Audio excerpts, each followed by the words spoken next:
जब पशुओं को मिलेगा प्यार और मिल्को मोर पशु आहार तो दूध बहेगा, मुनाफा बढ़ेगा। मिल्को मोर पशु आहार। खुदी को आजमाया है तो ये अंदाज आया। तुम में भी मैं हूँ शुद्ध प्लस पान मसाला। नमस्कार, आप देख रहे हैं लोकमंच न्यूज और मैं आपके साथ प्रियंका राजपूत। बात करेंगे गोरखपुर की। गोरखपुर में सपा नेता मुन्नी लाल यादव ने जनसंपर्क कर सरकार पर निशाना साधा और कहा कि 2022 में पूर्ण रूप से समाजवादी की सरकार बनेगी। और देखिए क्या कुछ कहा। जनसंपर्क कर रही, अभी यहाँ से 326 से किसी का टिकट कंफर्म नहीं हुआ है। वहीं जो है गोरखपुर शहर से सीएम योगी का टिकट कंफर्म हो चुका है। आइए जानते हैं कि किस तरीके की तैयारियां हैं, क्या इस बार 2022 में अखिलेश की सरकार बनेगी। 2022 में आदरणीय अखिलेश यादव की सरकार उत्तर प्रदेश की जनता बनाने जा रही है। जहां तक चौरी चौरा विधानसभा क्षेत्र की बात है, सीएम योगी का गृह जनपद जरूर है, लेकिन ये कछारंचल, ये चौरी चौरा विधानसभा समाजवादियों का गढ़ रहा है।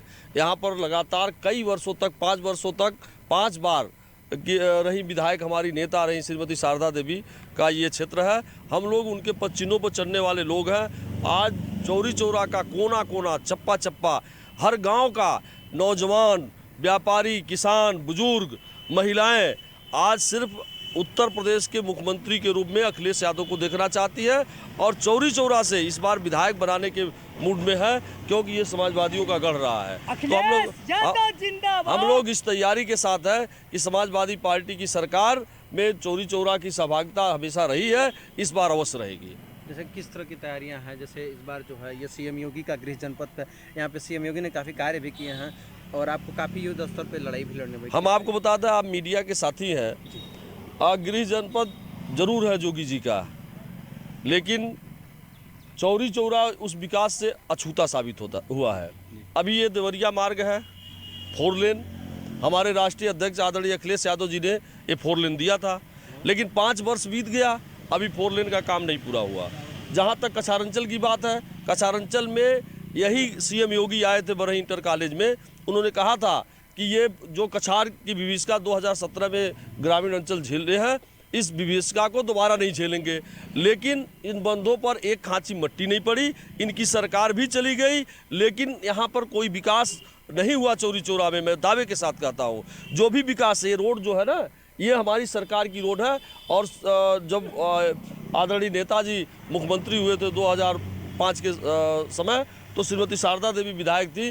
तो ये जो सड़कों का जाल है, हमारी सरकार की देन है कि जो सड़कों का जाल बिछा हुआ है। सीएम योगी जिस सीट से लड़ रहे हैं, ऐसे सुनने में आ रहा है कि उस सीट से कोई सफाई खड़ा होने के लिए तैयार नहीं हो रहा, आखिरकार क्यों, ये वजह? अब ये तो आप कह रहे हैं, इस तरह की बात आ रही नहीं, आप कह रहे हैं और वो सीएम योगी अपने खुद कहते होंगे।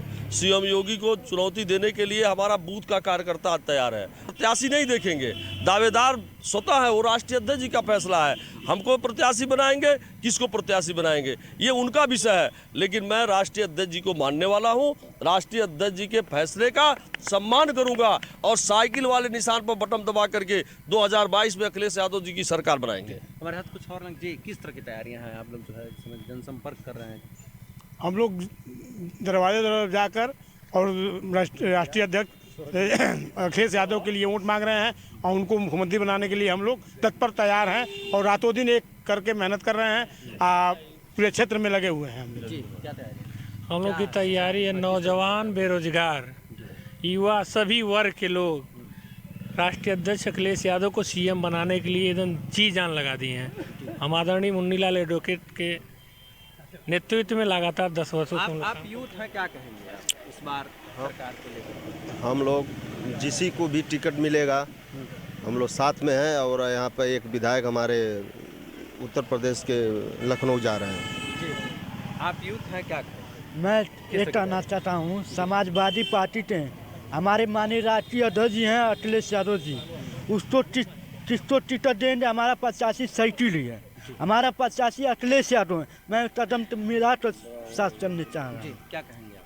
आज पूरा प्रदेश भारतीय जनता पार्टी के खिलाफ अंगड़ाई ले चुका है। विशेष करके ब्राह्मण भारतीय जनता पार्टी को छोड़कर समाजवादी पार्टी की सरकार बनाना चाह रहे हैं, पुनः फिर अखिलेश यादव जी को मुख्यमंत्री बनाना चाह रहे हैं। ब्राह्मणों की नाराजगी की वजह क्या है? ब्राह्मण कहीं नहीं नाराज हैं। ये लोग गुमराह करते हैं कि ब्राह्मण हमारे साथ हैं भारतीय जनता पार्टी के लोग, जबकि हकीकत ये है कि ये लगातार 5 वर्ष तक ब्राह्मणों के साथ अत्याचार किए, विकास दुबे की हत्या किए, तमाम इनकाउंटर ब्राह्मण अपराधी थे। बहुत अपराधी ऐसे हैं जो आज अभी बचे हैं, लेकिन कहीं न कहीं इनका द्वेष था विकास दुबे से, और इन्होंने विकास दुबे को बाहर से बुलवा के और रास्ते में इनकाउंटर कर दिया। कहने का मतलब ये है कि भारतीय जनता पार्टी दुबे के इनकाउंटर की वजह से ब्राह्मण नाराज हैं, निश्चित रूप से नाराज हैं।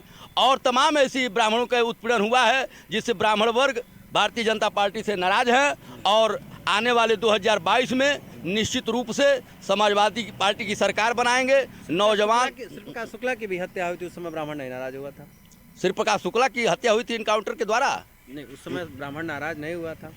नहीं, ऐसा कोई बात नहीं था कि उस समय ब्राह्मण ने नाराज हुआ, उस समय भी नाराज हुआ था। जैसे अगर एक तरफ माना जाए विकास दुबे ने ब्राह्मणों की हत्याएं की थी, जी तो कहीं ना कहीं से अपराधी थे। नहीं, अपराध से ब्राह्मण वर्ग भारतीय जनता पार्टी से नाराज है, और आने वाले 2022 में निश्चित रूप से समाजवादी पार्टी की सरकार बनाएंगे। नौजवान श्रीप्रकाश शुक्ला की भी हत्या हुई थी, उस समय ब्राह्मण नहीं नाराज हुआ था। श्रीप्रकाश शुक्ला की हत्या हुई थी इनकाउंटर के द्वारा? नहीं, उस समय ब्राह्मण नाराज नहीं हुआ था।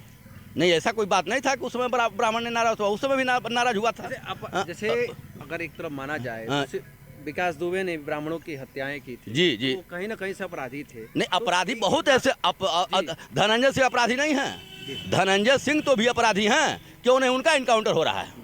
ऐसा कुछ भी नहीं है। उनका कहीं न कहीं ब्राह्मणों से उनका द्वेषता है, भारतीय जनता पार्टी के, खासतौर से योगी आदित्यनाथ जी का, जिससे ब्राह्मण समझ गए हैं कि ये केवल ठाकुरवाद करते हैं। और निश्चित रूप से आने वाले समय में 2022 में निश्चित रूप से भारतीय जनता पार्टी को ब्राह्मण समाज उखाड़ फेंकने का काम करेगा और समाजवादी पार्टी की सरकार बनाएगा। जी, आप क्या? हम तो पिछड़े समाज से आते हैं, और आपने पहले ही वहाँ बोल दिए थे जो शब्द आप बोले थे कि तो आप नकली जिला सचिव हो कि असली, हमको उस बात को याद है। लेकिन हम अपने राष्ट्रीय अध्यक्ष जी का जो पूर्ववर्ती सरकार का जो विकास है, नौजवानों को रोजगार, बेरोजगारी भत्ता, महिलाओं को समाजवादी पेंशन और सड़कों का जाल, पुलों का जाल जो पूर्ववर्ती सरकार ने बिछाया है, वो इस सरकार से उस सरकार में बहुत अंतर था। हमारे सरकार में जो करनी और कहानी में अंतर नहीं था, लेकिन अब क्या है, अब तो रोजगारों का, नौजवानों का रोजगार नहीं मिल रहा है। अगर नौकरी अगर दी जाती है तो तुरंत पेपर लीक हो जाता है, लेकिन उस समय ऐसा नहीं होता था। हम लोग पूर्ववर्ती सरकार के विकासों को लेकर के जन जन में पहुंचा रहे हैं। वो समाजवादी पेंशन दिए, कन्या विद्याधन दिए, महिलाओं को पेंशन दिए, और सड़कों का संसाधन दिए, पुलों का संसाधन दिए। हम लोग ये चाह रहे हैं कि फिर से अखिलेश सरकार आए और नौजवानों का भविष्य उज्जवल हो, और रोजगार और नौकरी से हम लोग संबंध हो जाए, ताकि हम लोगों का रोजी रोटी चल सके। और इस सरकार को उखाड़ फेंकने के लिए हम लोग कर्मबद्ध हो गए हैं।